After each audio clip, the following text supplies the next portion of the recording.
Hey ladies, how you doing? You girls all nice and full off of worms and slugs and the rest? Yeah, look at that fire. Isn't that beautiful? Oh, I just love this back here. I love my view.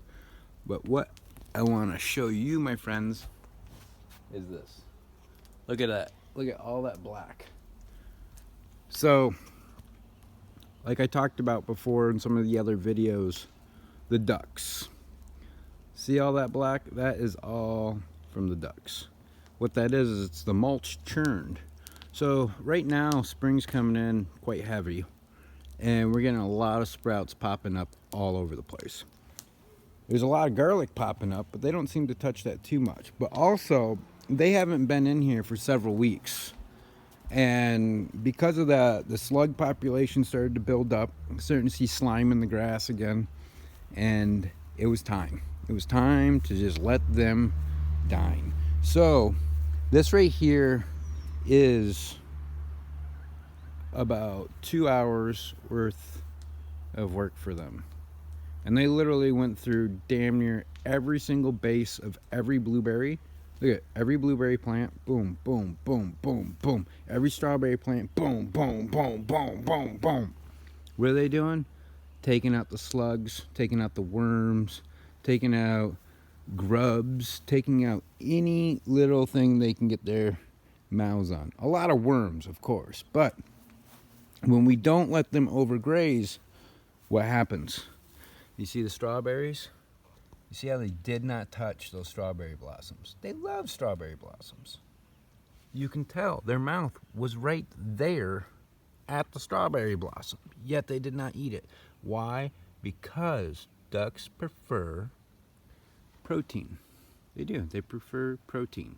And if they can get a good source, they love their greens. They do. They love their greens, but they only have they know they only have so much time in here, especially this time of the year. So it's like a rare treat. They were so giddy and so happy and so excited to be able to come through and churn all this up. And see, they go through here and start pushing things, and see, they even start getting into the grass a little bit. Now I still have to pull that out, but they're doing their job. They're going through and they're not eating the greens.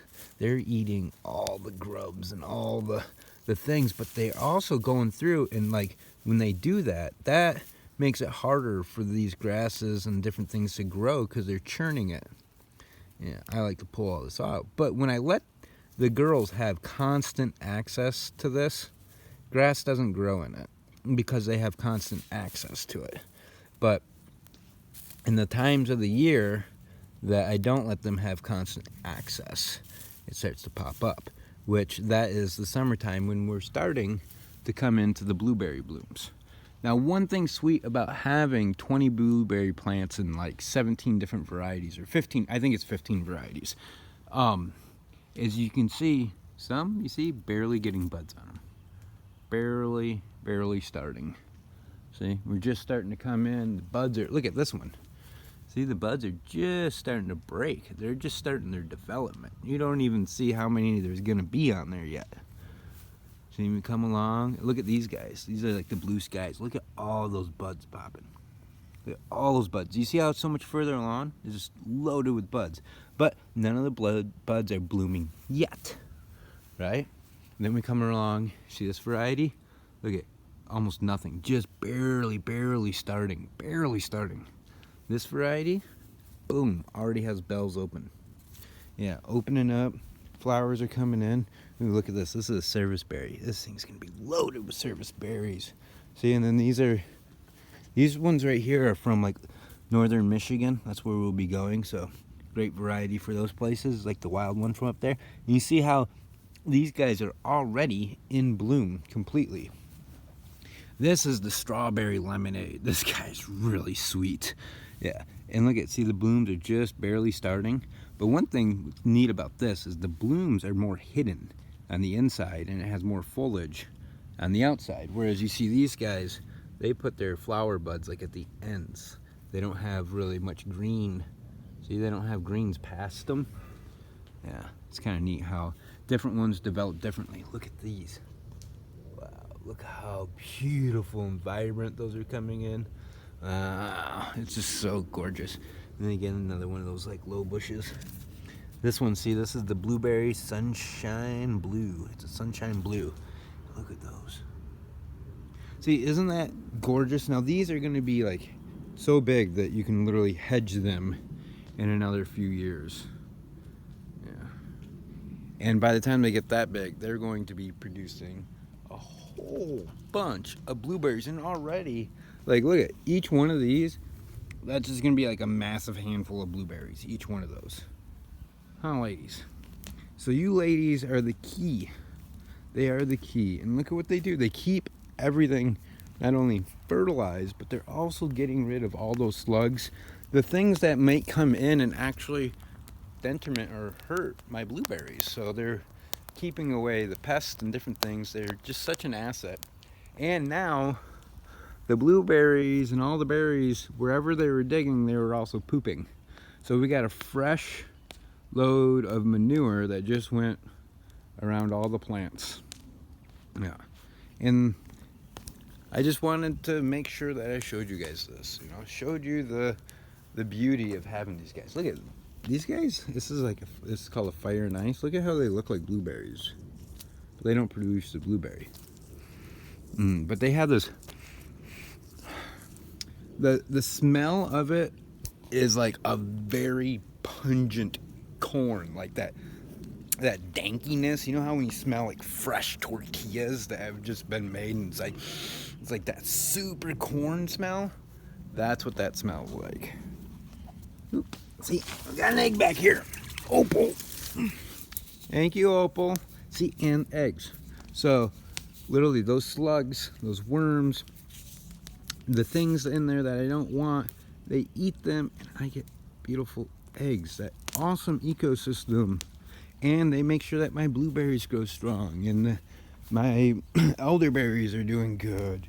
You know, they even help thin out some of this clover from the fig there. Yeah, I gotta pull some of that out. We got more clover than we got fig. But look, figs are blooming, coming in. Yep, or budding, starting to bud. So you know what to do. Hit the like button. Share this with friends. Let them know. Get themselves some ducks. Get yourself some ducks. Ducks are amazing. And get your compost churned so you're not pulling as many weeds. They just saved me hours of work. Yeah. And now so many less slugs and things I have to worry about. I can walk barefoot without stepping on slug slime. And the thing is the girls are going to go to the bathroom, and they do in the grass. There's one. There's some fertilizer. But if you don't let them in here for too long, they're going to stay in the mulch, and you're less likely to find ones you're going to step on. Not going to completely eliminate the situation, but definitely slows down the amount of manure in the grass. But they went through the grass too, and they went in. You see how they go in here and they dig into the grass and they aerate it. They go in there and try and find things hiding and creeping down in there. Yeah. One thing I noticed they eat a lot of too is spiders. Though I like spiders for what they do in keeping pests and things like that away, they like them. They eat just about anything, which is great. Even like, thankfully we don't have them here, but if you had cockroaches, they would help with cockroaches. They help with so many different bugs. They will eat any creepy crawly that they see in front of them. Any. If it's an insectoid, it is gone. If it's a worm, it's gone. If it's a grub, it's gone. If it's a caterpillar, it's gone. If it's a beautiful butterfly and they can catch it, it's gone. Doesn't matter what bug it is. They will eat it. No discrimination. And that, my friends, is a great thing, a great asset to have around. That's why ducks are permaculture. They are the true essence of it. And really anything can be permaculture. It's how we ourselves, utilize the situation. I could definitely turn those ducks more into a liability than an asset. But I'm happy making them an asset because I love eggs, I love a beautiful garden, I love healthy plants, I love fresh fruit. Yeah. Oh yeah, the bees died out over the winter, so we're gonna be getting bees as soon as we get to Michigan. I'd really like some bees right now, but yeah, I'm not gonna make them move. But what's cool, and you're gonna have to check this out when we get bees. I know this is a little off topic, but I'm making a bee bed. It's gonna be amazing therapy. So you lay on like 5 hives that are underneath you, and you feel the vibration of the bees, and then the chamber that you lay in actually is vented with the bee exhausts, so you smell like all the nectar and everything. How's it going? Hello. I was telling them why it's awesome that we have ducks that go through the yard. Yeah, and how great they are. They are the Yeah. farm. Look at this. And then I got off on a tangent about bees, because we're gonna have bees when we get there. Look at your beautiful artwork, Mm-hmm. girls. Yeah, look, love, look at this blue sky. Yeah, I took a picture Oh, of it. it's so beautiful. All right, we'll see you guys in the next video. Peace out till next time. Oh yeah, and if you didn't, subscribe with the bell notification so you see all our videos. Boop.